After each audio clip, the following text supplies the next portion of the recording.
Hi hello అండి అందరికీ good morning friends.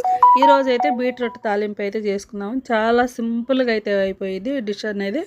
Taste మాత్రం చాలా బాగుండేది. ఫస్ట్ ఒక గిన్నె తీసుకొని పెసరపప్పు అయితే 3 స్పూన్లు అయితే నానబెట్టేసుకోండి. ఫస్ట్ కడిగి ఒక 4 టైమ్స్ కడిగి నానబెట్టేసుకోండి. నానబెట్టేసిన తర్వాత ఒక హాఫ్ అన్ అవర్ ముందుగా నానబెట్టుకోవాలి ఈ తాలింపు చేసుకునేటప్పటికి. ఇప్పుడు బీట్రూట్ అయితే తీసుకొని బీట్రూట్ శుభ్రంగా కడిగి పీల్ తీసేసుకొని ఎంత సన్నగా వీలైతే అంత సన్నగా ముక్కలు చేసుకోండి.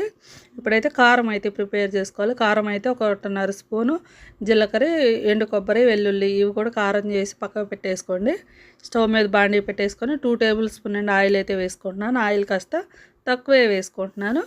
ఆయిల్ వేసిన తర్వాత ఆయిల్ కాగిన తర్వాత ఆవాలు, మినపప్పు, జీలకర్ర, ఎండుమిరపకాయలు అయితే వేసుకొని ఇవి కొంచెం వేగిన తర్వాత కరివేపాకు, వెల్లుల్లి అయితే వేసుకుందాము.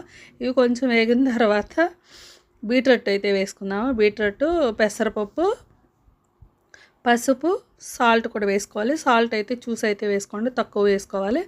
ఇప్పుడు ఇవన్నీ వేసిన తర్వాత కలిపేసి మూత పెట్టేసి ఒక 20 నిమిషాలు అయితే మంచిగా ఫ్రై చేసుకోవాలి. మధ్య మధ్యలో కలుపుతూ అయితే ఫ్రై చేసుకోండి.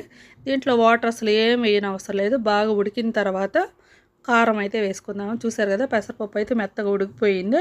ఇప్పుడైతే మనం ఇందాక దంచి పెట్టుకున్న కొబ్బరి కారం వేసేసుకొని ఒక 2 నిమిషాలు ఫ్రై చేసుకుంటే మన తాలింపు అయితే రెడీ అయిపోయింది. చాలా బాగుండిద్దండి. ఒకసారి తప్పకుండా ట్రై చేయండి.